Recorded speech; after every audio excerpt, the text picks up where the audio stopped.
Hello everyone, welcome to the Adderstone Games stream and podcast. I am Deren, the game director of Adderstone Games and Legends of Avalon.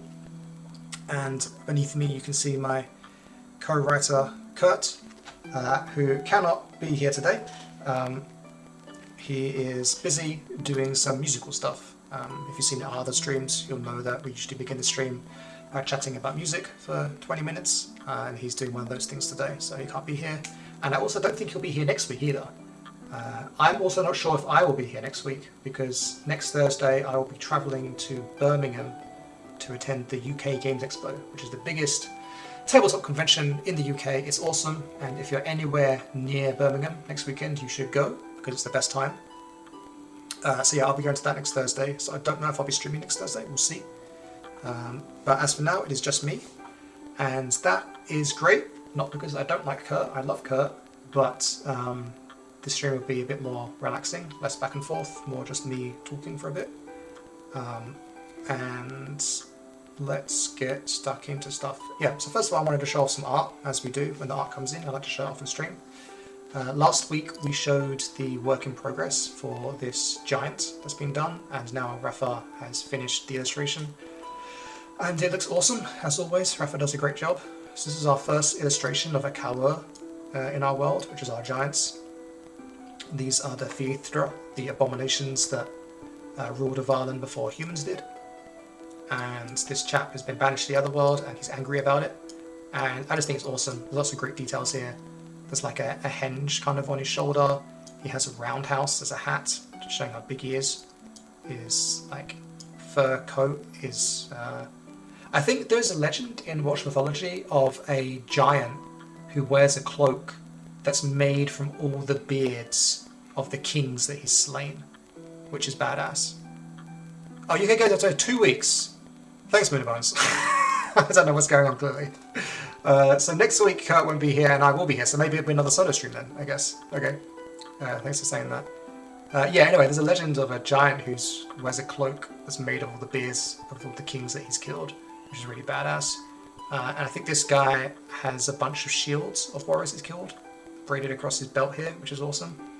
And then strapped to his arm is like a Roman triene boat, which is also awesome.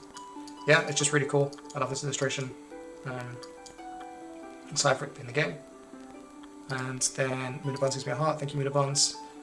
Then I have another piece of art that I want to show off as well that I really like. That's just finished. Where is it? Yes, so we're doing illustrations for a face seeker for each of the fairy courts to kind of show what aspirational characters will be like. And this is for the Ever Elders Court of Shadows. And I had the idea for this character. So a face seeker, Court of Shadows, what do they get? They worship the Ever Elder, goddess of secrets, sea, service, and storms. They have power over truth, divination, and water.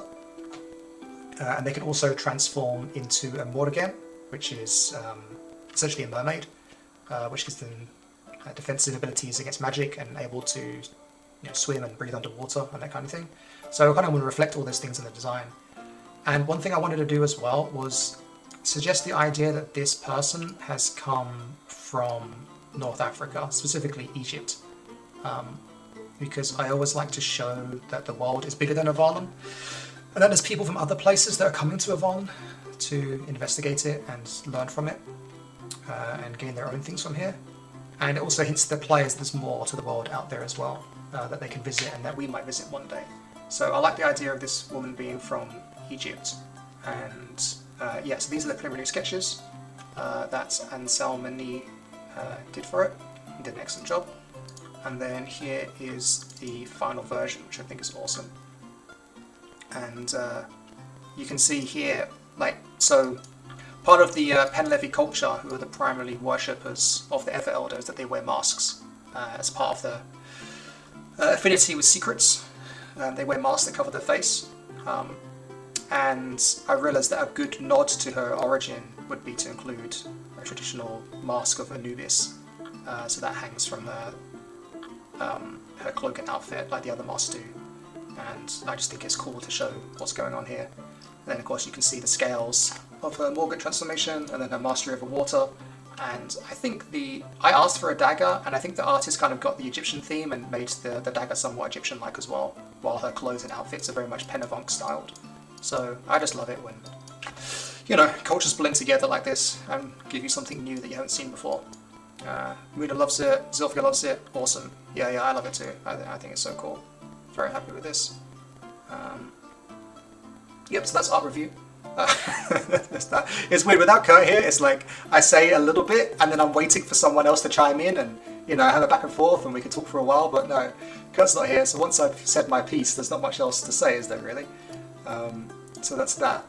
So I think today will be a shorter stream because of this, although as you'll see I'm just going to be working on stream. Usually me and Kurt discuss things and it's like we're working. I mean, we are working, but it's a little bit different to us working off stream. We kind of try to be more presenting and make things interesting, but today I'm just going to be working, so you will see exactly what it's like when I'm working. And I'm excited for that because this week I've been doing so much admin stuff. So yeah, obviously you might think that, oh, someone who's making tabletop role-playing games, that's awesome, that's very exciting, and it is great, it's great fun, but running the business side of things takes up most of the time. I really don't have much time to do the things that I enjoy, which is making worlds and making games, right?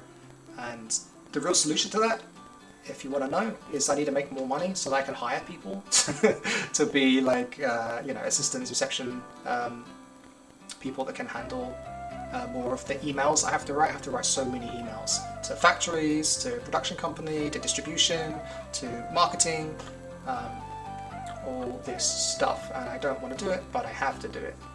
And so I'm looking forward to stream today because I've set it aside to just do some work that I really, really enjoy. Yeah, Muna Buns says Penavunk and colours are so cool. I know, it's really cool, and obviously Muna Buns, she's one of our writers, and she helps with that. I think he helps with the the cultural clothing and stylings that each of the clans have, and so I'm really happy to see it play out like that.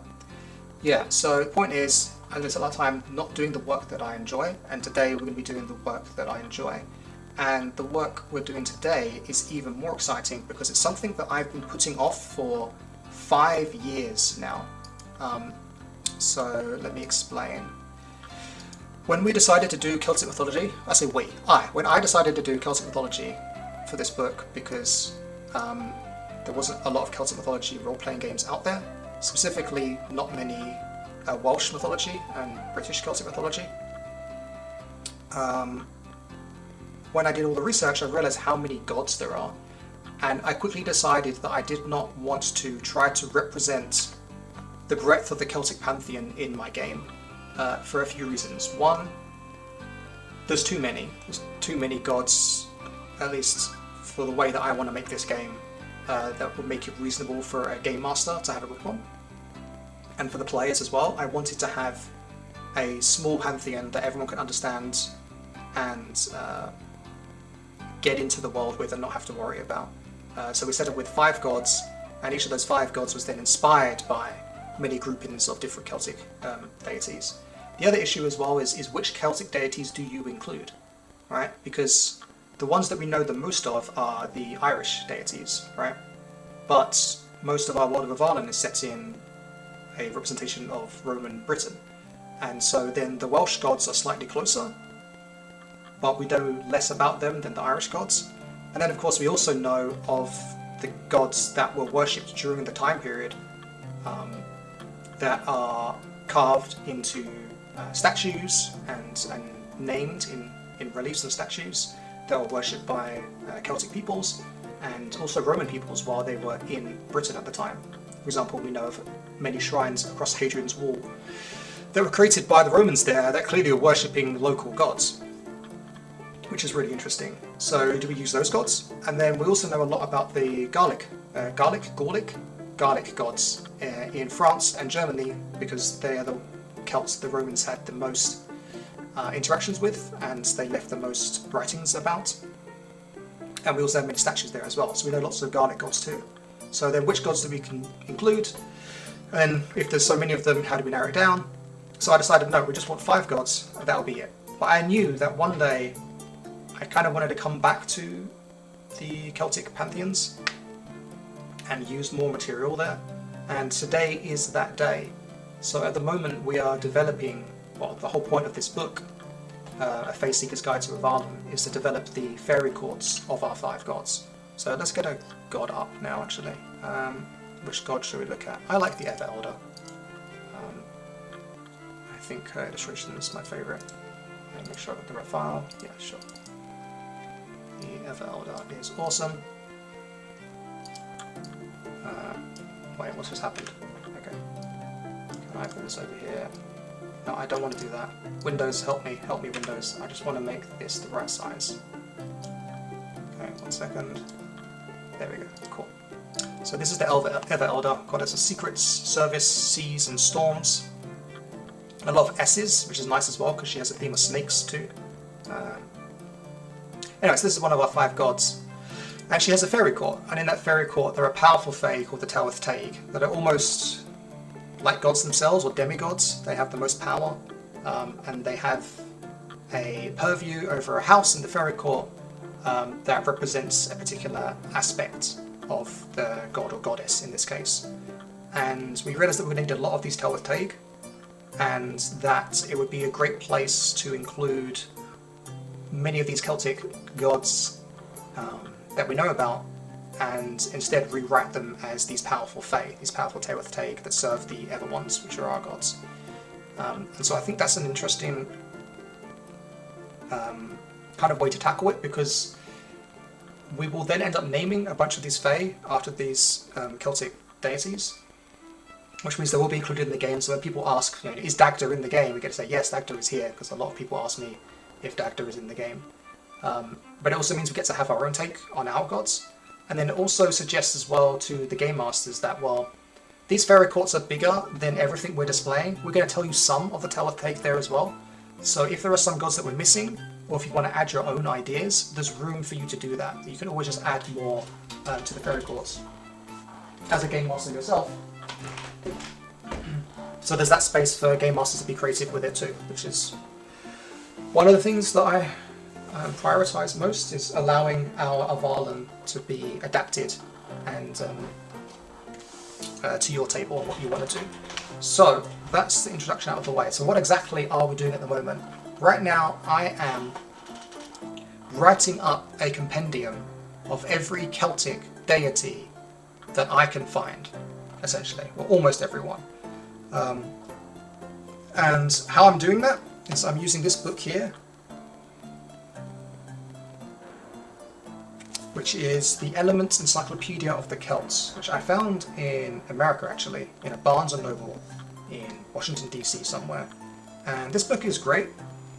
I like it because it is more of an encyclopedia than many of the textbook-like books that I currently own, the historical books that kind of describe things in detail and do research and that kind of stuff. This is just literally a list of all things Celtic, listed alphabetically in order and organised by a few sections. And those sections include Celtic people and lifestyle, Celtic places, Celtic religion, myths, legends and stories, symbols, ideas and archetypes, and then the Celtic Twilight and Revival movement. Excuse me while I drink some water. And so at the moment, I'm reading through Celtic religion chapter, and I'm literally going through every god here and writing them a little summary in this document that me and Kurt will then use to make the Tawith Taig of our fairy courts. And I'm currently up to E. I'm about to read Epona. And so what we'll be doing on stream today is I will be doing what I have been doing off stream, just on stream, and you can see exactly what it's like for a tabletop role-playing game designer who's inspired by history and mythology to do research for their tabletop role-playing game. I'm literally going to be reading these out loud, discussing it and taking notes, and then doing some additional research on our trusty friend Wikipedia, which is surprisingly useful actually. Yeah, actually, Zilpha, I was wondering about your book. I wanted to ask you in Discord, but I didn't have the time.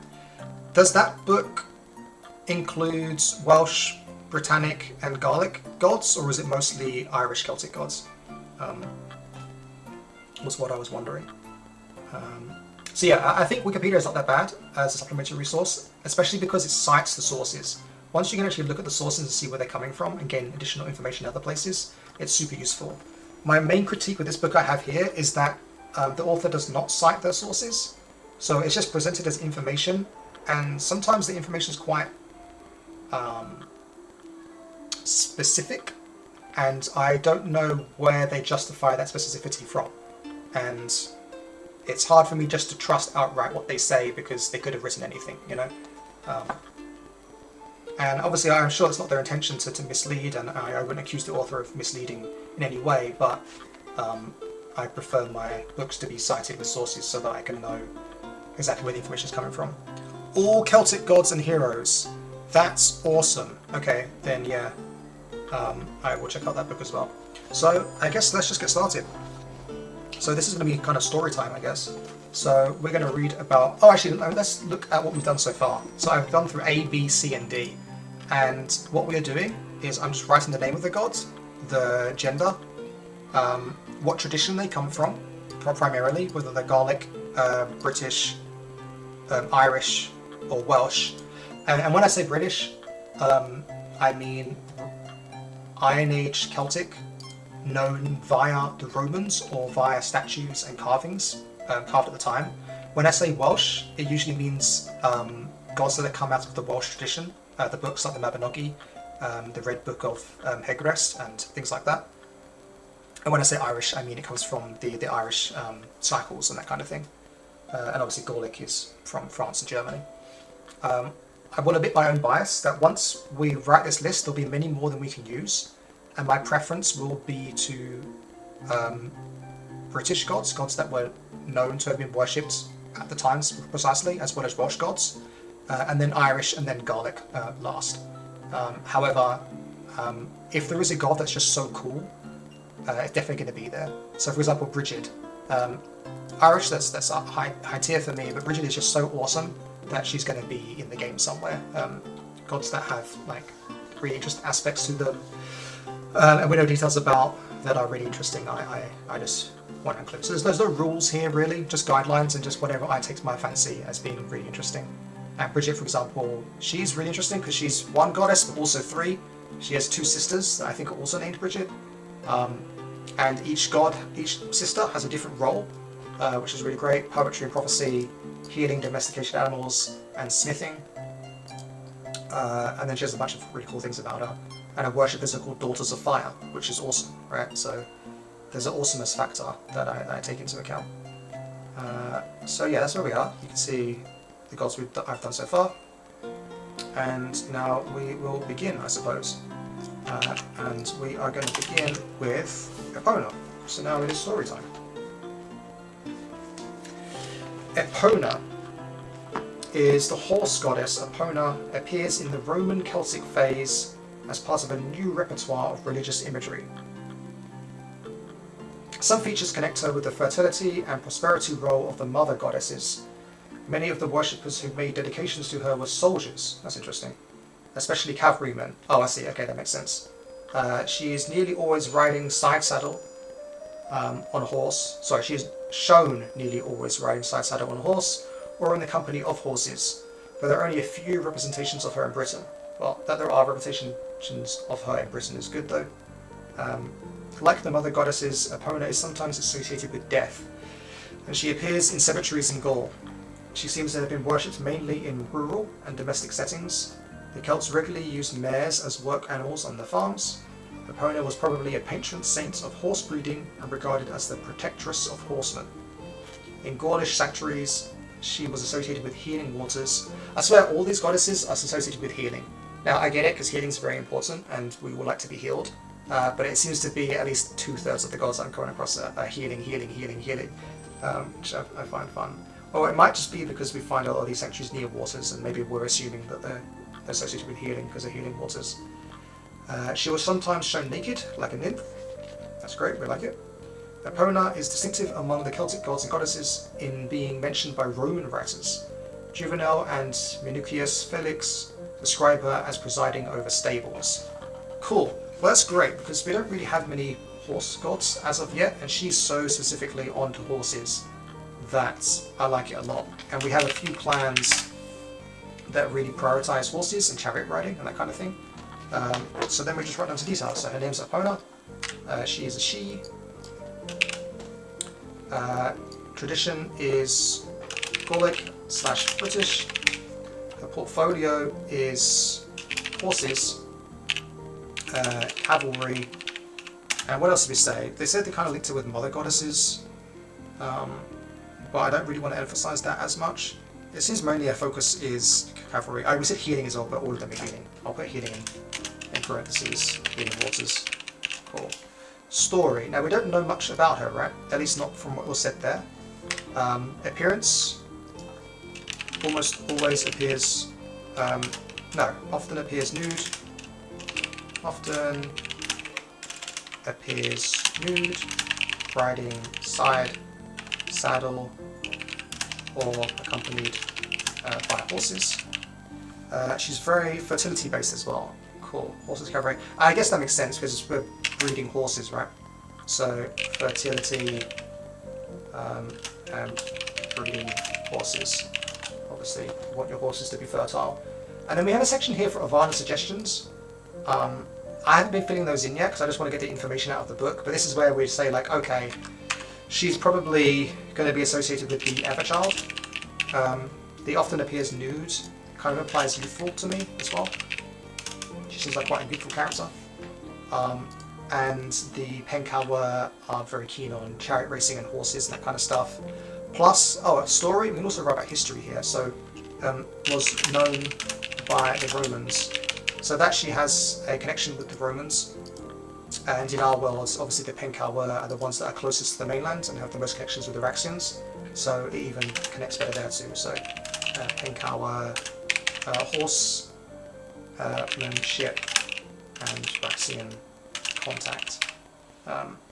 So it makes sense for her to be a Teletake of the Everchild, for example. And then I also then go to, like I said, Wikipedia, and then we just take a quick read of her article on here as well, because they always have one, which is great. There we go, we even have a depiction of her. I love it when there's old carvings of this thing. So yep, there's Epona. She's there, and she's not riding side saddle there, and she's also not nude either. So, and see, Epona Legend of Zelda. Yeah, of course, Epona's in Legend of Zelda as well. Right. Wikipedia says protector of horses, ponies, donkeys, mules. True, we can put horses and donkeys in here. Particularly goddess of fertility. Thank you, Zofia. As shown by her attributes of patera and cornucopia. What is patera? Is that a plate? Yes, it's a plate. They don't have a lot of people holding plates and bowls. Ears of grain, presence of fowls, yeah, grain. So again, the Penkawa also farmers. Horsemanship, farming. So fertility, breeding horses, and then farming. She and her horses might also have leaders of the soul in the afterlife ride. Been leaders of the soul. What does that mean, leaders of the soul? Psychopon. I know what psychopons are. Spirits, demons. What is leading the soul? I don't know what leaders of the soul might mean. Sometimes either as leading the dead to heaven. As in they escort spirits through. They lead souls in the afterlife ride. Okay, that makes sense. Oh, that's cool. Okay, I'm gonna write that here. 12 horses lead souls through the last ride in the afterlife. That's very cool. Later literary parallels of Rhiannon. Yes, Rhiannon, she's the lady that can't be caught on a horse, right? Worship of Epona, the sole Celtic divinity ultimately worshipped in Rome itself. Wow, really? I did not know that. The sole Celtic divinity ultimately worshipped in Rome itself as a patroness of cavalry. It was widespread in the Roman Empire. Between the 1st and 3rd centuries AD, this is unusual for a Celtic deity. Yeah, nowhere. Most of them associated with loyalties. Wow, that's really cool. Okay, so it wasn't just known by Romans. It was worshipped by Romans. Roman cavalry. In Rome. Okay, but before we check that, we should check our sources. Reviewing American Journal of Archaeology, 1958. Okay. And Barris Ellis. Oh, I know Barris Ellis. Beresford Ellis. The Ancient World of the Celts. I might even have that book over there, but I'm not going to go find it. Cool. Well, that's really awesome. Okay, great. Oh yeah, and then Rhiannon. Yes. I have heard of the Romans worshipping the horse goddesses. Of worshipping the horse goddess. Yeah, cool. Love the horses. Rhiannon is a major figure. Yep.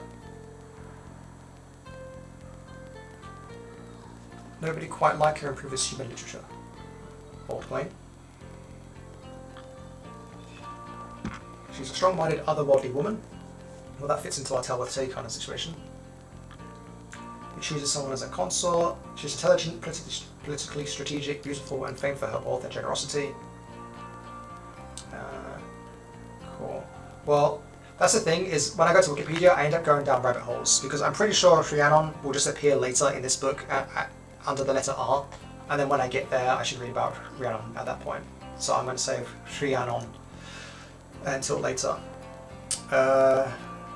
Name Epona means great mare. It's from Gaulish language, derived from Proto-Celtic Equos, which means horse. Gives rise to modern Welsh Ebol, which means fowl, or foal, sorry.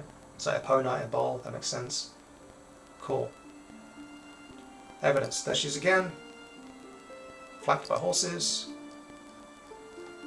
Very cool. And then here she is again. Yeah, it's so cool. Alright. Wow, there's a lot of stuff here for her. Oh, in Britain. Yeah, I can't help that. The regal figure rides a white horse, whose slow, effortless gait supernaturally outpaces all pursuits. Oh yeah, Rhiannon was wrongly accused of killing her offspring. Yeah, it's a bad story there. Has to play the role of a horse for 7 years as punishment. Oh yeah, offering people to carry her. Oh, I didn't make that connection. That's so funny. I've read that story so many times. So, someone kills her offspring. Or no, her offspring are killed by animals, and then the handmaidens, who are worried that they'll be executed for their negligence, frame her instead and cover her in blood while she's sleeping, and they all agree to say that Rhiannon killed her children, so as they would not get punished. And then Rhiannon's punishment for that is to carry people into the fortress for 7 years. And I never once in my head made the connection that she's then playing the role of a horse. So thank you, Wikipedia and other researchers, for saying that. Okay, cool. Well, we'll come back to Epona another time. So I'm mostly writing down the initial things and ideas I have from these kind of stuff, and then later on, when we end up narrowing down the ones that we want to include as Tell with Take, then we'll do our really big deep dives on stories and tales that involve them. So what I've discussed for Epona here is probably more than I'll do for the other ones. But yeah, that's it. Okay, so that's Epona. Awesome. This needs to be a little bit longer. Okay. Cool. Alright, next god. Oh yeah, very pretty. I have both in my book too. Very likely, yeah, pretty, yeah. Sure, you have both in my book too. Oh, I see what you're saying, yeah. Okay. Eusus, or Essus. A Celtic god about whom little is known. Okay, that's not a good start. Two stone, or I mean, that could, see, I say that, but then it could be an interesting point, you know, if it's a god we know little about, but we could include them as a Tell us Take, whom there's little known about, and that itself is of interest, right? Tombstone reliefs carved in the 1st century AD show him as a woodcutter. They show an episode from a myth in which Essus played a part, but tell us little about his true mythic role. See the symbols, crane. Okay. His name appears in only one inscription. Wow.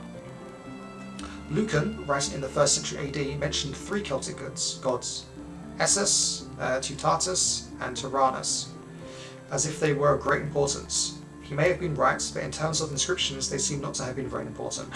Okay, so some Roman guy writes down the 3 gods that he's heard of, and then says they're very important. That's very typical.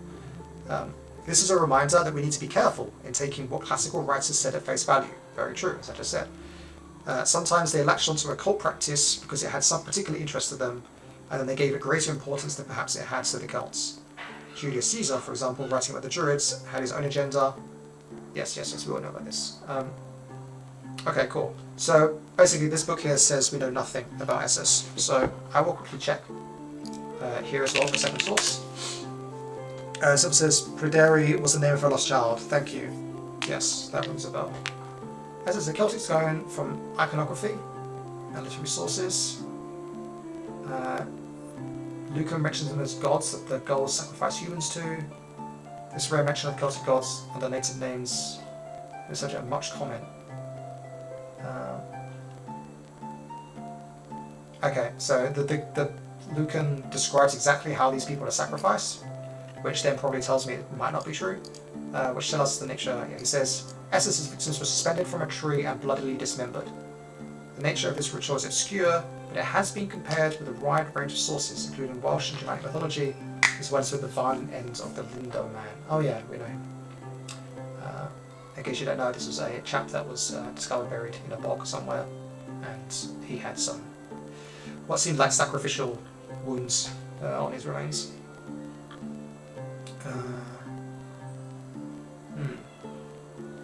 Okay, so we don't know much about this guy, so I will write him down so that Kurt and myself later know that we've at least mentioned this god, but I don't think I'm going to do much with him, just because of how little that we know. So, Essos, male, Gallic, portfolio, unknown. He has anything yours? I have Essos here too, yeah. Did it say much about him? Unknown. Story. Written about by Roman authors, said to have human, a bit more than what you have, but not by much. Okay, said to have human sacrifices made to him, like hanging them. My brain says upside down from a tree, but I think he just said from a tree, right?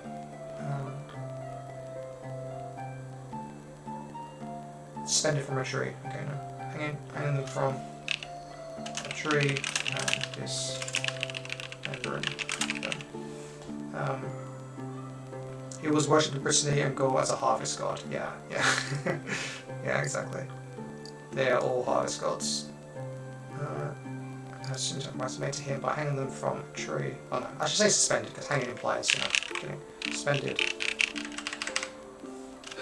From a tree and dismembering. Okay, that's fine, that's all we need to know. Appearance. We do have a picture of him. What is this? Pillar, depicted on the pillar of the boatman. Like a hammer or something, or an axe. A tree, or maybe a harvesting implement. Some kind of grain. Pillar of the boatman. What is the pillar of the boatman? Oh, this is cool. Oh, that's Caranus.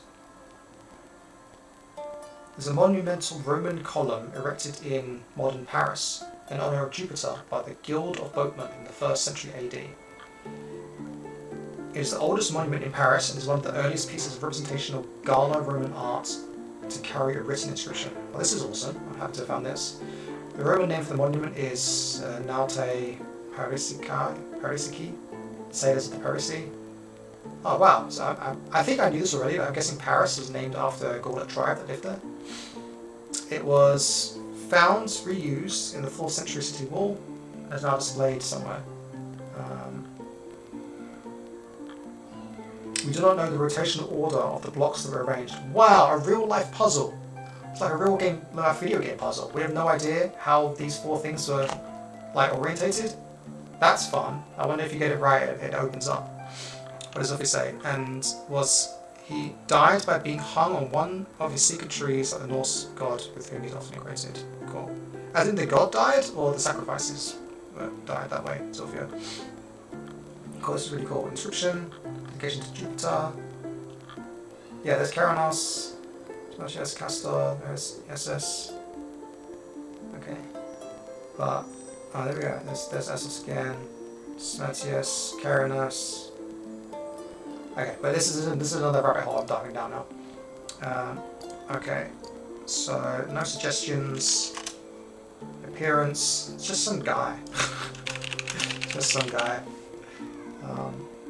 Okay, that's enough for now. We don't really know much about this guy. The god. Oh, the god was killed. He died. Interesting.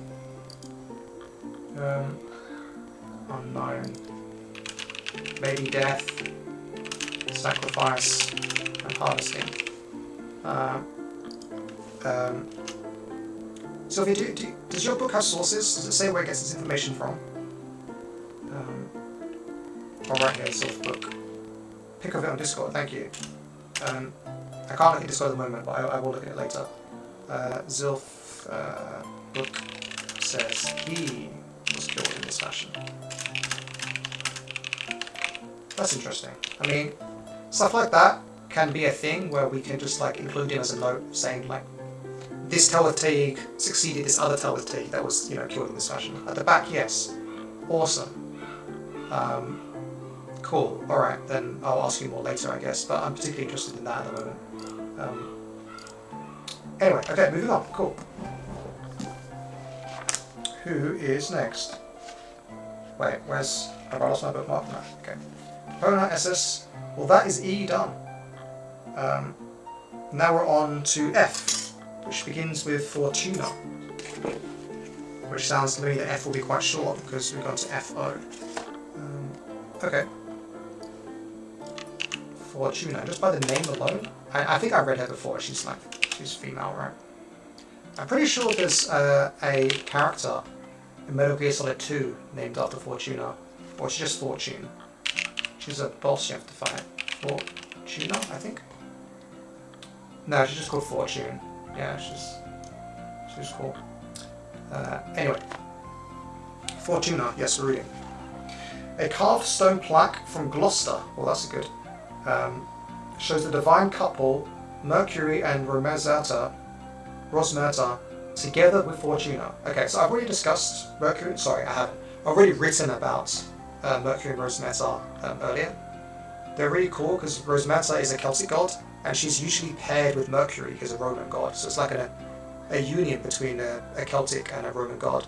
And what's even more interesting is that Rosmerta is usually depicted clothed and holding things of importance, like axes or buckets or corpicinias or plates. And then Mercury is usually depicted next to her naked, which I find interesting. Anyway, so Fortuna is depicted with them. Mercury has a winged cap and Caedicus, he had his staff. Rosmerta is also carrying a Caedicus staff. Fortuna carries a horn of plenty and a rudder on a globe. Oh, that's interesting. Oh, that's it. That's the end of the entry. Okay. And I know that Rosmerta and Mercury are also displayed in pools and springs and things like that. So this is in Britain. Portfolio, I get to say sailing navigation, perhaps. Which is really interesting because I haven't written those words as of yet. And we obviously have sailing and navigation in Epona, so that's pretty cool. Story, none as of yet. Appearance,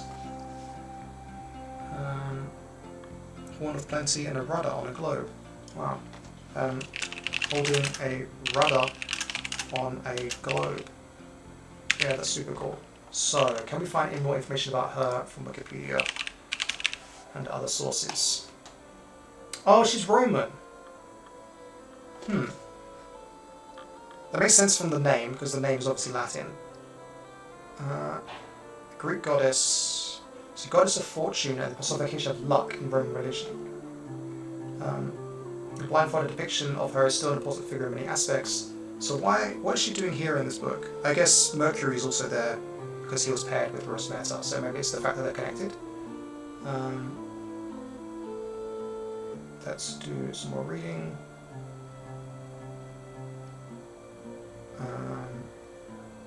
Scotland. Furniture was worshipped and has been found as north as Castle Carry in Scotland. Wow. Earliest reference to the Wheel of Fortune is emblematic of her, perhaps. That's cool. Yeah. I think this might be talking about gods that are worshipped. I think it's because she was found depicted in Britain in a place of worship, coupled with a Celtic goddess. That's why she's here. But that's why we always read other sources as well. Okay, sorry Fortuna, but you're coming off the list. We already have enough Celtic deities to deal with. to then also be included in Roman ones. Okay, next. F is already done. We have Gobhniu, Gobhniu. So this is obviously an Irish god because it's the G-O-B-H sound. I don't know how to pronounce that. I think it's like a V sound or an F sound, but it's been a while since I reminded myself on how to pronounce Irish. So let's see. Here's the spelling. Gov. I think this god is a smithing god. I recognise his name, but we'll find out in a second. I think it's Gobhniu or something like that. But let's see. An Irish smith god. Yay, I was right. An Irish smith god is the Celtic Vulcan. Oh yeah, I know Vulcan. He was known in Wales as Gobhniu. I know Gobhniu as well. Okay. Let's write these things down. Gobhniu. And I'll write here Irish/Welsh to convey that. Smiths had an aura of supernatural ability about them, an aura that probably dated back to the first Bronze Age metal workers. They were figures who inspired respect, awe, and a certain amount of fear. So, I wonder here if the author is embellishing. Like, where do they get these ideas from? I guess from writings. The words of a hymn written in the 8th century AD, obviously that's quite past where we're set in, but a lot of the material we use is written in that area.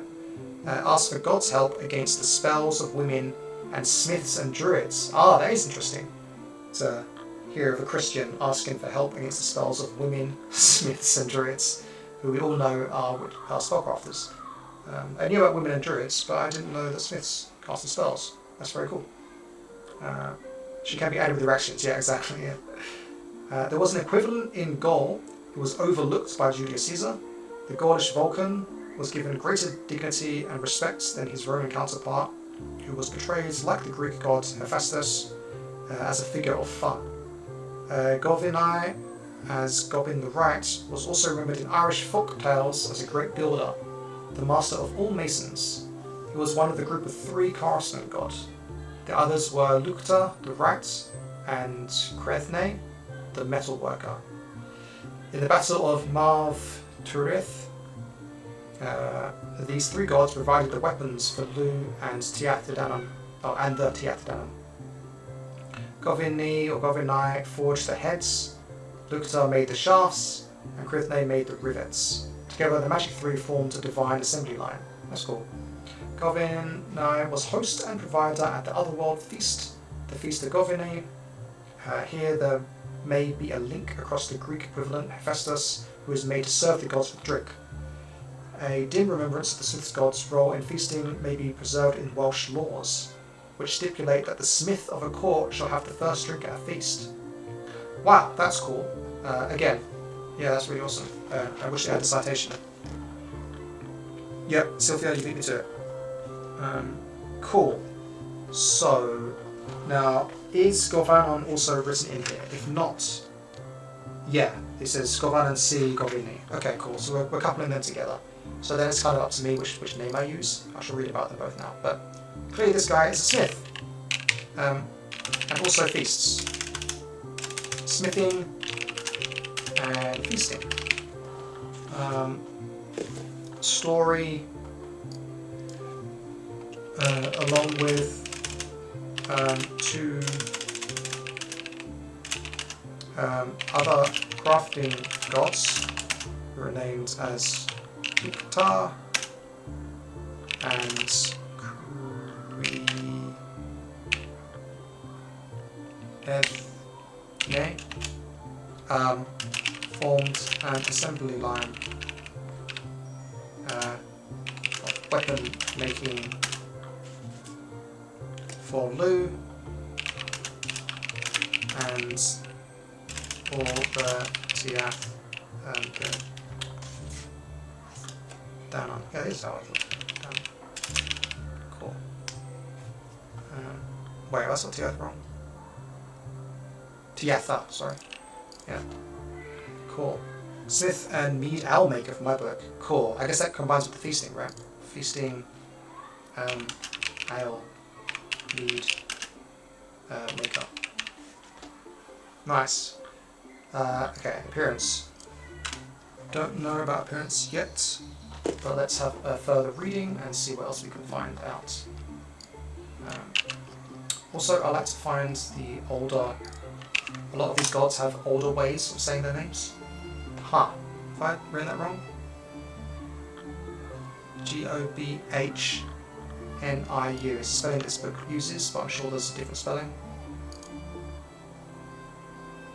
Yes. Modern Irish, Gobhniu. Interesting, so I don't know what spelling to use, obviously. Their spelling is different. Old Irish pronunciation, Gobhniu. Yeah, okay, I was right with the V at least. Interesting, their spelling is different from both of these. It's kind of like a blending of the two. What spelling do you have over there? You have Gobhniu, this one here? Yeah, okay. And I'll use that as well. Okay. Metalsmith. Okay, so Metalsmith. Straight to the Wash Goban. Yep. And Gordish Gobanus. Cool. Proto-Celtic form, Gobhniu, which is derived from the stem Gobin, meaning smith. Wash Golf. Golf. Cool. Son of the goddess Dawn in Welsh mythology. Which is just a common origin of the name of Proto-Celtic legends. That makes sense. Okay. Name of his father is Assad or Turin, thrower of axes. That's a cool god. Big fan of thrower of axes. Can I learn anything about these guys? Because he wasn't in my E section. Thrower of axes, really. I guess not much to learn about him. Sophia, do you have anything about Esarg? Or Tube, thrower of axes? Nope. Okay. Critnade, silversmith, and looked at the carpenter. Oh, that makes sense. So looked as a carpenter. Looked carpenter, and Critnade, silversmith. Oh no, how do I act?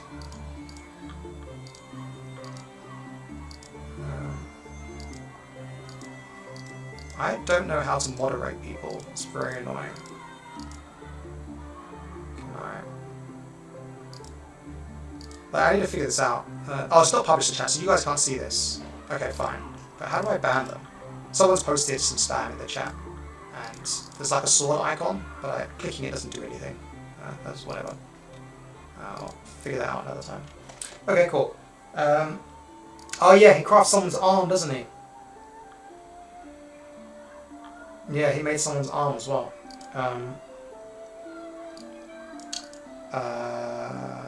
He crafted another god's arm out of silver after theirs was cut off. Yeah, furnishes feast for the gods. Feasting. Furnishes feasts for the gods. Wash, war. Says Smith should drink first. I do wonder about that, if that's true, because it seems like the king should drink first, doesn't it? Should God know. Yeah, laws. Section here. Smith. Nothing. About drink? No. Okay. Okay, folklore, cool. Alright, now let's read about Gobhniu, his Welsh equivalent. Gobhniu is a Middle Welsh reflex of Gobanus, one of the deities worshipped by the ancient Celts. So let's do Gobanus instead. He features in Middle Welsh literature as a great metal worker and the son of Don. In Welsh, he is son of Don, mother goddess. Sylvia, did you manage to find anything about oh, I forgot the name already. Oh no, I forgot the name. Ertus or something.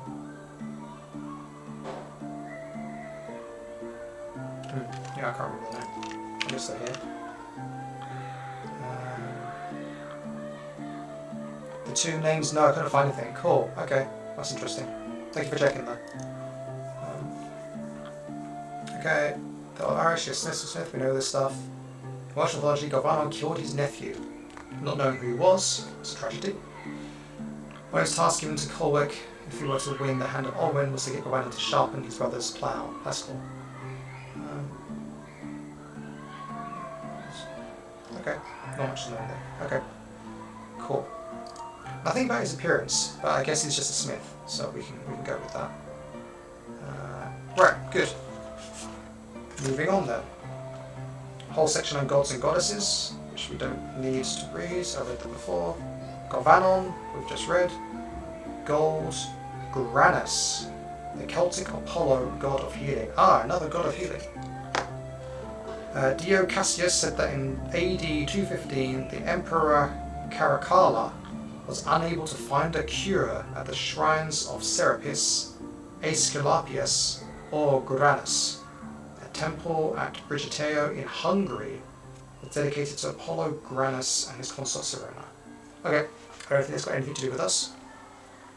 Also, it was Erimid and Milak, the children of Deren, who created Nudis' silver arm. So you're saying it wasn't Gowanus? Did I misread it, or is it different sources? Because I know a lot of the tales are told multiple times in different places, and things get told in different ways sometimes, so different things can be attributed to different people. But it's also possible that I just misread it. Control F. Arm. Guy of cross him a new one, that's another but. I mean, this is very brief. So citation. Some other text. Translation. Okay. Hermes Biak. Okay. Let me write that down as well, just so I can read it about later.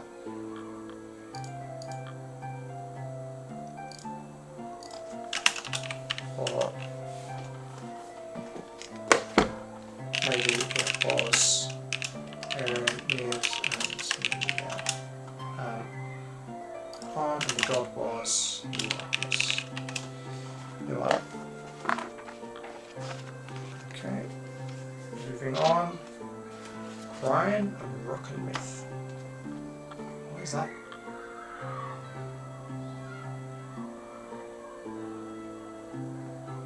That's weird. They've written a Moroccan myth in here. I don't think it has much to do with Celtic mythology. A cauldron. Gwydion, a wizard and a bard of North Wales, who is one of the sons of the wash goddess Don. In the Mabinogion, he performed many books of magic aimed against the men of South Wales. Boo, South Wales! Just kidding, I live in South Wales. No, not him. All the stories I read about Nuada, it was Ahmed America who made Arm pissed off Dianic to no ends that his children were getting better than him. Okay, cool. So it's his children that do it? Okay, so his children... there we go. Craft another god's arm out of silver after his was cut off.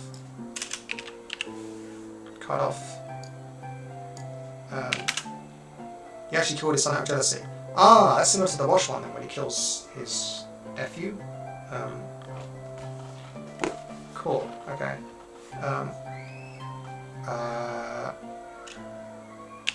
Gobhniu became jealous of the skills and killed one. Again, these are just notes, and then once we make decisions on who we want to pursue, we'll end up reading more about them, and then kind of weaving the stories into our world is the intent. Okay, Gwydion. Do we want to talk about Gwydion? I know this guy. It's one of those things again where in the Welsh tales he's kind of portrayed more as a person, but he is the son of a god. So he's either a demigod, or he might be a god himself. And a lot of the Welsh tales are kind of reinterpreted through a more modern Christian lens, right, by priests and monks and things. So they tend to turn the gods into people. Oh, I see, a god of magic, astrology, and storyteller. Cool. Then let's write about this chap. Fab means son. Son of Don. Similar to the Welsh Mac. Sorry, Irish Mac. No, Scottish Mac. Get there eventually. His name. Sure. Oh, I can't do it. Some of the wrong buttons. Okay, so Welsh tradition, and this is cool as well. Something unique: magic, astrologer, and storytelling. We don't really have those as of yet. Magic, astrology, storytelling. Okay, slaves pretty in single combat. Oh, is that the yeah, anyway. Parents are Don and Billy Mauer. Yes, we know Billy Mauer. Son of Don and Billy Mauer, giant. Magician, hero, and trickster. Welsh magic, astrology, tricks, astrology, storytelling. This young nephew, Llywelyn Gives, also appears in the Welsh Triads. What does he do? The name Gobhniu may be interpreted as born of trees. That's cool. Well, that makes sense as well because his mother is the nature goddess.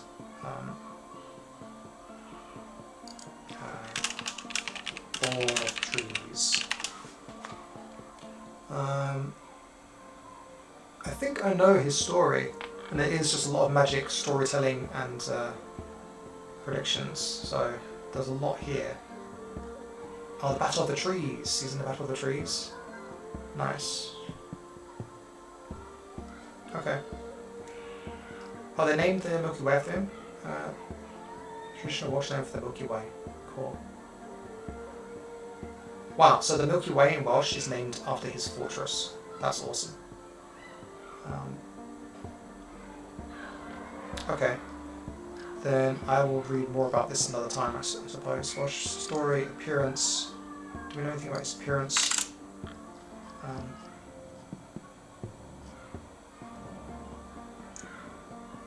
Do you have anything about Gwydion in your book, Sophia? His young nephew. So he's kind of elderly. Somewhat, he's older, older figure. Okay. Employs magic. Yeah, that's right. Steal a number of other pigs and... Yeah, okay, I remember this guy. Maybe he's not actually not that old. I do, yeah. Cool. Anything about what he looks like? Or how he's portrayed? It's funny, I think this guy's going to end up in the game for sure, but I've written the least about him compared to other people. So... I'm not sure what to do with that information. You know what I mean? I guess story, there's lots to read. Check it all out later. Okay. Then I will move on so you get back to me, Sylvia. Headhunting, there's H, so we've done G for now.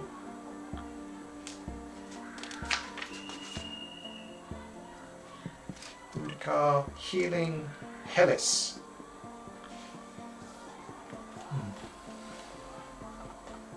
Nothing about his appearance, sadly. No worries. Okay, Hellas. An Iron Age hunter god of the Durotriges tribe in Dorset. So that's Britain. Hunting was a daily exercise of skill and courage. Yep. It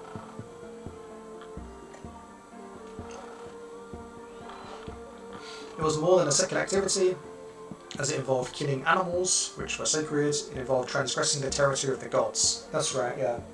There's a lot of stories where heroes would hunt animals, and in so doing offend the gods, and have to then do something to gain back their honour or their respect in the eyes of the gods. It was not, catching an animal meant stealing something from nature, and it was a theft that had to be paid for. Yeah, it had to be conducted as a form of sacrifice, an offering back to the gods.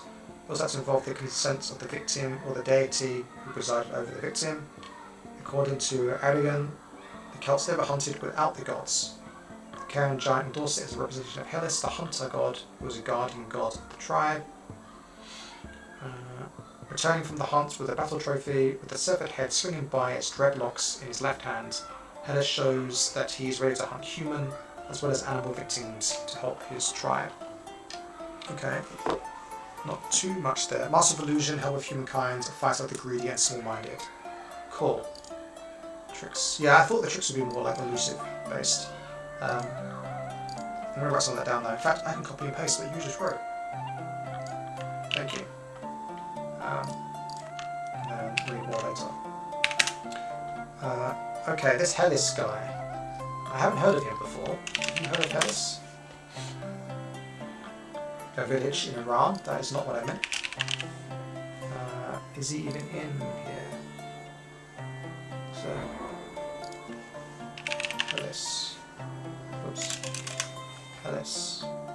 No. Okay, what about Hellas God Dorset? Current Abyss. Okay, Helith, an Anglo-Saxon pagan deity in Dorset. Okay, let's read about this giant. Oh, this guy! Yeah, we know this guy. He has a really, really, really big club, right? Really big club. Exceptionally large club. It's a hill figure, yeah. So where is very big club? Yeah. Locals refer to the giant as Hellas. Ah, okay, cool. So the Hellas was a garbled form of Hercules. I mean, that makes some sense. He is holding a hammer. Oh, sorry, a club, like Hercules did. That has family support, strength, fertility. Yeah, naked with a knotted club, with a cloak with a skin of nearing over his arm. Yeah. Okay, so I think there's not much for us to be saying, and this is again one of those times where I feel like this author might be exaggerating a little bit. And there's no citation, right? So I can't check where they're getting these ideas from. Like I said, holding the severed head of another warrior by the dreadlocks in the left hand. But where is that picture? I want to see that picture. Is it like this? I mean, that's basically what Hercules is doing, right?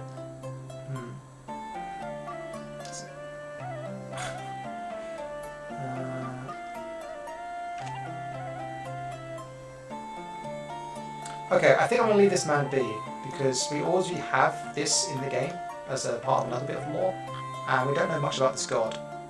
So yeah, Zilga's got nothing as well, so I think I'm going to leave this guy be. Okay, moving on. Herne the Hunter, another hunter, an ancient god of the forest. He is a horned god, and so maybe a late survival of the god Keranos. The name survives in England, which means that the name and the deity could have either a Germanic or indigenous Celtic origin. Okay, so this one's a bit loose as well. In Windsor Castle, the novelist Harrison Ainsworth conjures up a vision. Okay, I don't want to know about this 19th century vision. Yeah, okay, that one feels like it's reaching as well, so I'm going to skip that one too. Oh, okay, fine. I'll do my due diligence. I will check a second source, but I don't have much hope for Herne the Hunter. Let's search for Herne. Okay, there's something here. No, there's nothing here. No. Other uses. Herne the Hunter. Okay. A mythical figure. It's folklore. Yes, I think this is later folklore. Which is fine, but not what we're looking for. And possible origins, Celtic Keranos. Yeah. Okay, no, it's fine. We've got enough gods as it is. We don't need to go through every thing that might have a tangential link as well. Okay, that's H. Hooded dwarves. Often shown in threes. I get C. Keranos. Okay, yeah, fair enough, same thing. Right, cool. That's fine, I've already done Keranos. Horned god. Yes, we know horned gods. Keranos shapeshifting. Human sacrifice. Okay, we are on to I. Imbolg, immortality. And then we skip straight through I. Now on to J for Janus, which is the Roman god. Jupiter. Llay, which is Welsh, and it says C. Llu, which I'm guessing is soon. We have Llyd, Llaw, Eriant, C. Lud. Lord of the Mound, C. Cromcrach, we've seen that already. Lukta, C. Gobhniu. Okay, Lud. Lud is a... Sorry, I need to drink some water.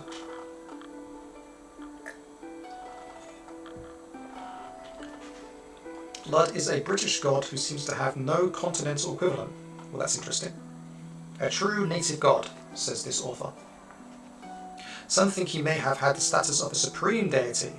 Some might think that. Sorry, I'm being a bit sarky. It's just, when they say some think that, well, you should say who. This is my scientific background coming out as a literature. No, not, oh, maybe Llyd. It said Llyd C. Lud. Yeah, exactly, yeah. In late legends, Lud had a temple on the site of St. Paul's Cathedral in London. That's cool. It is also possible that he gave his name to the city. Lud's false idea. I don't think that's true. I have Llyd, yeah. Ludgate in London seems like another link. Oh yeah, I do know Ludgate. Oh, that's interesting. Ludgate is a place in London today still. Lud was later known in Wales as Llyd Llaw Eriant. That's what you're referring to. So this author is suggesting that Lud is an earlier name of Llyd. With Mordav and Hrwydderch, he formed a triad. In Ireland, Lud appears as Nuad, who led the third invasion. Okay, interesting. So they didn't say much about this guy, except that he seemed important. So let's see if we can find any more in other places. So yes, what you have on Llyd would also be useful, Sophia. And is he not coming up here if I do this instead? Right. People, a legendary British king. Okay, there we go. The mythical watch figure. And then, what if we do Ludgate? Yeah. Ludgate. According to legend, Ludgate was named after ancient British king Lud. Don't know if we should read about him as well. Okay, let's leave that bit. What are we doing here? Oh, this was about that hunting god, wasn't it? Okay, that's fine. Okay, Llith, Llaw, Erate. Abode possibly London, male. Okay, let's definitely write about this guy then. Control C. We've got Lud, and then possibly later Llith, Llaw, Erate. It's a pretty big name. And then we're going to say British and then Welsh, which is interesting. Son of the death god Beli, and is also death god himself, along with his brother. They ruled Gaul. Interesting. Who else you wanted me to look at? Nobody else. I think just Llith at the moment. Thank you. Thank you though. Other names, Nith. Yeah, I've heard that name as well recently. Okay, let's read about this guy. Oh, in Irish is Nuada. Oh yeah, I just said that a second ago, didn't I? Irish Nuada. Or Nuada. Okay, Llith of the Silver Hand. Oh, I knew that. I should know these words. Okay, Silver Hand. It means of the Silver Hand. Llith of the Silver Hand. Which obviously we just heard about Nuada's Silver Hand, didn't we? A son of Beli Mawr. That's what you said, Death God Beli. Yeah, did I do Beli in here? You know, I've read about Beli a lot, and he's not appeared in here by himself. You know what, I'm actually going to take a side road. I'm going to talk about Beli Mawr for a second. He is an ancestor figure in Middle Welsh literature. He's the father of a bunch of people. He's listed as the son or husband of Anna, cousin of Mary, mother of Jesus, so you know. According to the Welsh tribes, Beli and Don were the parents of a bunch of gods. Okay, so he's from later records.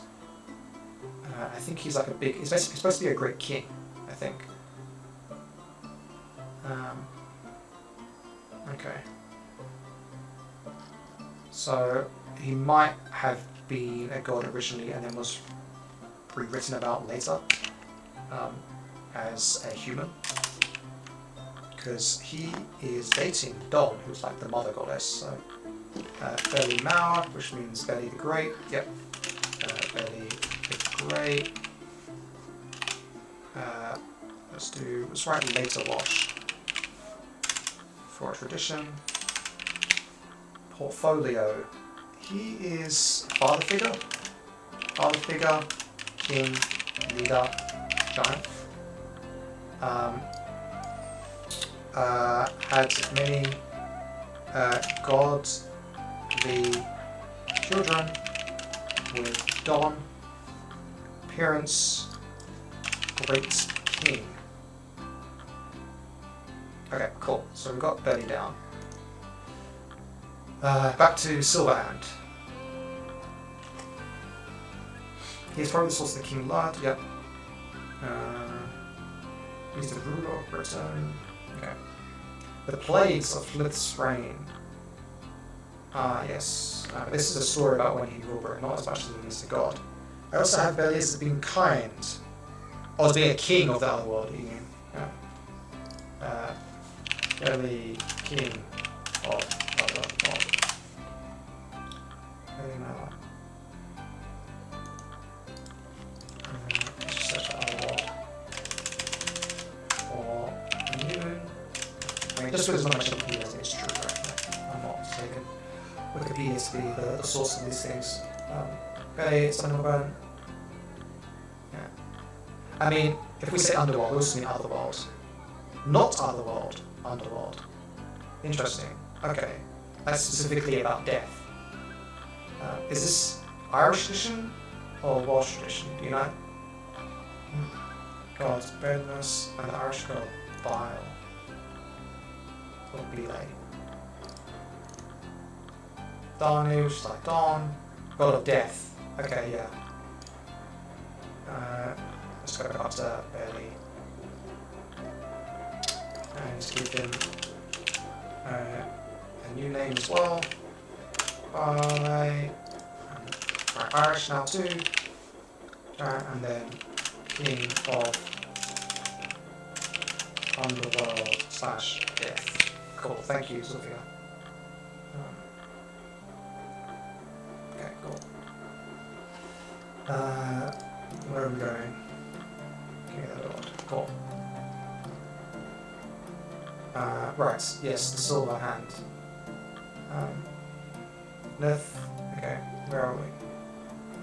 Lith. Oh well. It's also called Lith. We'll discuss some names. Okay. I love it when I'm reading about Welsh mythology and J.R.R. Tolkien's names, because he was a scholar before he was a writer, and he did a lot of research in this kind of stuff that obviously inspired his later books, and it's just fun reading a Wikipedia article and finding J.R.R. Tolkien's name there, because he's the OG, this kind of thing. And our justice was written to acquire, have the use of. Let's get the silver hand. Yeah.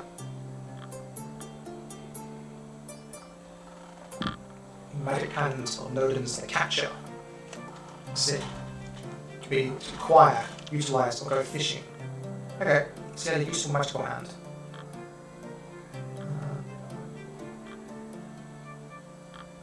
Okay, so what do we know about this guy? Like actually, not much, right? Maybe I should read about the Irish god instead to find out more. Because I can't see much from the Welsh side of things. Except they had Silverhand. And that he ruled Britain, but that's from another source I don't want to use Geoffrey Monmouth. Okay, then let's look up the Welsh god, which is Nuada, right? Is this him?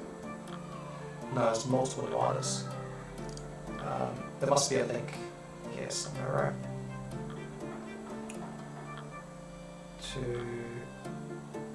Wait, is there not the Irish link here? Experience. Oh, there we go. So okay.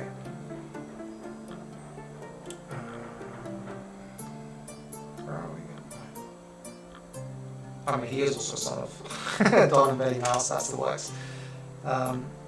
Appearance, obviously, he has a silver hand.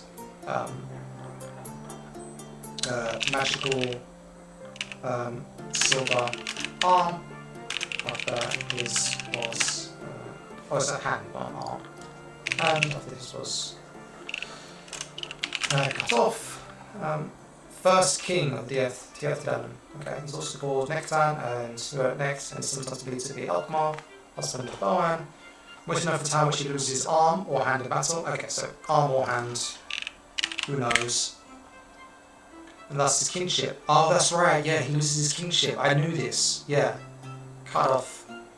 Has a magical silver arm hand off. This was cut off. Whence he lost his kingship over the Deren or the Celtic.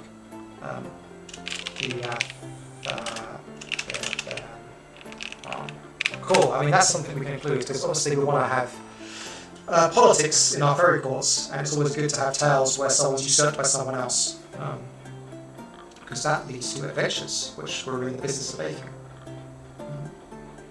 Nuala is thought to have been a god and is related to the British and Gaulish god Nodens, who is associated with hunting and fishing. So there's that hunting and fishing thing again as well. So, can I do amputees? That makes some sense. Amputees, fishing, hunting, gathering. Not gathering, it was like catching, right? That's what I was saying. With magical arm. Welsh equivalent is Nuth or Flower Errant. Here's Tolkien again, talking about acquire, make the use of, catching, / acquiring. And that's interesting in and of itself. He was a king for 7 years before they came to Ireland. How did he lose his arm? During the first great battle of Mount Red, he lost his arm. So he lost in battle with the third world champion. So he lost his arm in battle against the Fiethra in our world. Cool, so let me put here, lost arm in battle against Fiethra. So there's a period in Avarn history where the Fiethra ruled Avarn, and then the period of the Wild Hunt where the gods eventually defeated them. When they were mortals and they became gods because they defeated them. And so the Wild Hunt is a thing of legend and past in Avarn, but in the other world the Wild Hunt is ongoing because the Fiethra keep respawning, to use a gaming term, right? And so the Fae and the Telltale are constantly in occasional battles and hunts with the Fiethra to make sure they don't get back to Avarn. And so it's quite possible for a Telltale to lose a limb in battles against the Fiethra today. We had a forfeit his throne, yeah, which was another war. You want to take the throne again. Right, cool. Thank you for your nice little summary. I will just copy and paste it.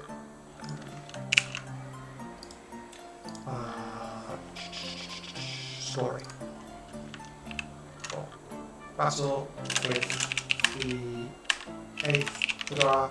So, again, the fact that he's British, Welsh, and Irish, and has an interesting story about losing a throne, gaining a throne, that also involves battling with the Fiethra, like the giants that lost through the lands. He's like prime candidate to stick it in the book and use his stories to make interesting tales, so I love that kind of stuff.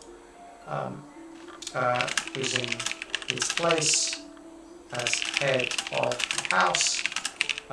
Later he gained that place with a civil war. And here's the fun part as well. So you just said there that he later regained his station as a leader. We might not include that because we can set the story as being in between this point, right? He was the leader, he battled Fiethra, he lost his arm, then lost his station, and now he's in the middle of the civil war trying to gain back his power, right? And that's when the players come in and they can help him or hinder him or work against him, they can choose a side. Right? That's what's fun and exciting. So I say here, now wants to gain that power in a civil war. Cool, awesome. That's one of my favourite ones for today. Great. Description. I'm guessing he's a great warrior in the fight zone, that kind of thing. Yeah, okay, we'll come back to that another time. Okay, next, now we have Lu, or Luth, Lu.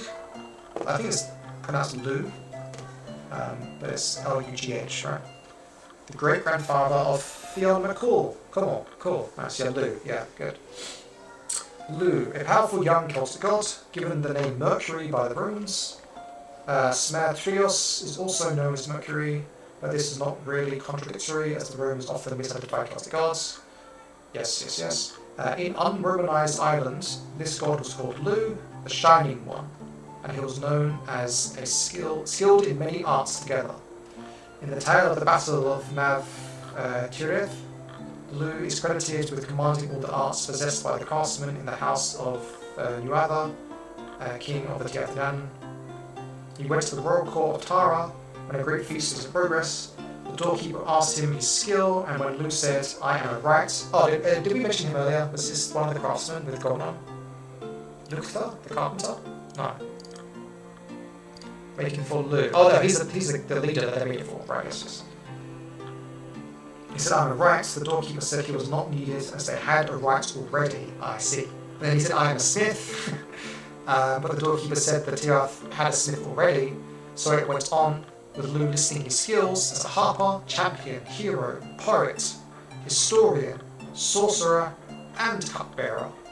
But the Tiafian had all of these. Then Lu said, "Do you have anyone who combines all these skills?" They did not, and Lu was allowed to enter. Love the story of Lu, he's my favourite. Cool, awesome. Lu was worshipped elsewhere too. In Wales he was known as Llay. His name survived in place names such as Lu Gordonum, which is Lyons, and Lu Gofalum, which is Carlisle. The town of Lyons was chosen by Augustus as the capital of the province of Gaul, and the location of his own annual festival on August 1st. This evidently continued an existing Celtic festival that was dedicated to the town's divine patron, not only the Emperor Augustus, but also the god Lu. This is the ancient harvest festival celebrated in the Celtic world as Lu Nasad, commemoration of Lu. Yes, Lu was a more civilized and sophisticated god than Dagda. Again, according to this author. He had a spear and a sling instead of Dagda's heavy club. He was a lively and colourful figure, youthful, athletic, handsome, and able to defeat malevolent beings from the other world. His epithets of the long arm, they refer to the fact that he could kill at a distance with a linked slingshot or a spear, or may have the general meaning that his power had long reach. Okay, cool. So this guy sounds pretty important. I say that, obviously we need that. Let's see. Old Lu. Okay, so we have Irish, perhaps British, or probably British, and Gallic as well. So he's a pretty big deal, as they say in business. He's very important to us now. Yeah. Portfolio. Kind of everything. I want to say everything, but more like... he's handsome in the literal meaning of the word, as in handy, right? He... skillful in all skilled tasks, essentially, is his portfolio. And he's also a great warrior, which is again not skilled task, but still alright now. Warrior. Story. He has a bunch of stories. So this is another name for him outside of Ireland. Nope, he's gorgeous. Okay, fair enough. Lucas. Story. So he led them in battle. Led the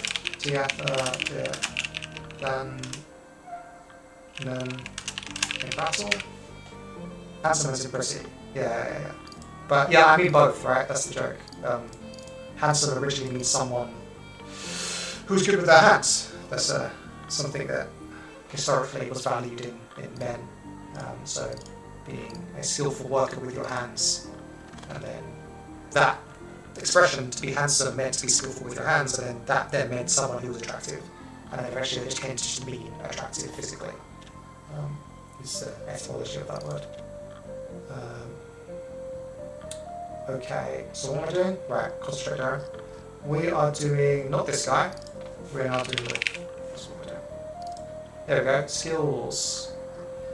Irish God of Justice, War, Kingship, Craftsman, Skills, Trade, and Harvest. You know what? I'm going to put all that there as well. Just to show how important he was. Fair enough, lot, yeah. Story. So, can we get a kind of summary of what he did, what his story was? What was the most important story? The long hand. Oh yeah, let's just read that. Long hand. The long arm. This long arm. Nice alliteration to it. Appearance. Gorgeous. Gorgeous. Handsome. Youthful.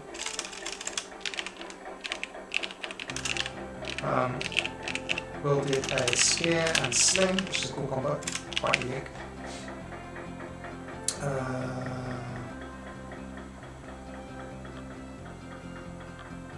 Oh yeah, his son is Kukuhule, yeah. Yes.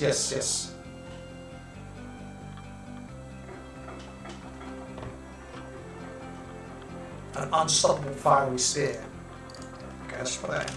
Unstoppable fiery spear. And owns a hound,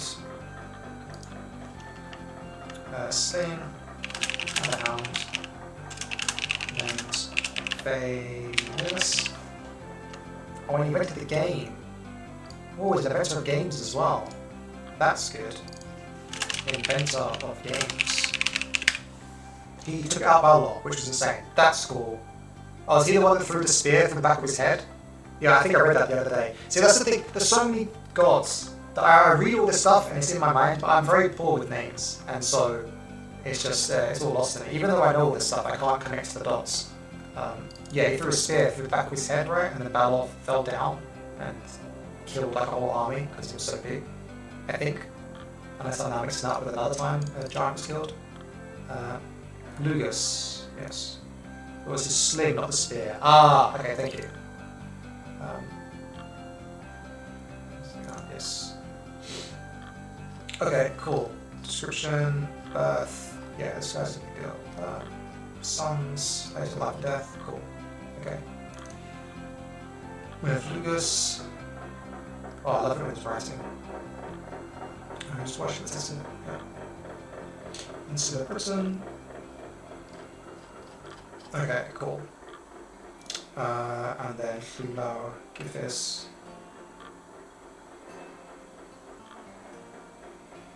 Yeah.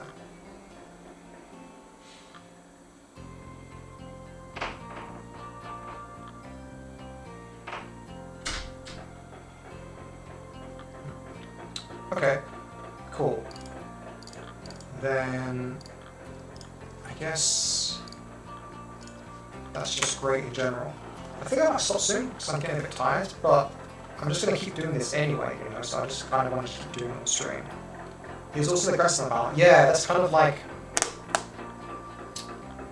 how, like in Greek and Roman mythology, how the gods were also sons of the Titans and that kind of thing, right? They're all related.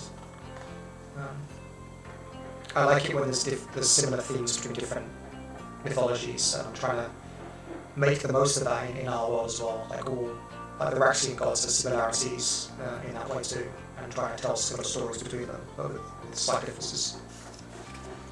Okay. Okay. Now we're on to M. Mananan. Sea god. I don't know Mananan. Well, at least something about him. Okay. Oh, they've got a poem here. I'm not going to read this poem on stream. It's too long. Okay. I guess maybe I'm going to stop here then at M. M's halfway through the alphabet almost. I'm losing my voice a little bit. Cool. Awesome. Well, thank you all. If you made it through all this, I hope you learned a lot about the Celtic gods. Where did we get from? We started at E, right? We went from E to L. 1, 2, 3, 4, 5. Only 6 gods. I think we talked about 10 though, so that's great. And yeah, this is just an example of literally what I would be doing if I wasn't streaming right now. I'd be reading this book and taking notes. It'd be a bit quicker if I did it by myself, of course, but you're all welcome to be here. Oh, a tongue gate. Who's this? Sorry, I'm getting distracted now. Tongue gates. Tongue gates are like guesses, like promises. And, oh yeah, I know this story. Yeah. Anyway, tongue gates are cool. They're all saying about it. Yeah, thank you so much for your help. I will hit you up a few times for sure. And yes, again, next week I think it will just be me again. If I haven't finished going through all these gods by that point, then that's probably what I'll be doing next stream. If I have finished, then I'm not sure what I'll be doing. I hope it'll be something similar, because it's a lot easier for me to do this in solo stream where I'm reading from a book and doing that kind of thing. Anyway, I hope you all enjoyed. Take care and see you next week. Yeah, cheers. Bye guys.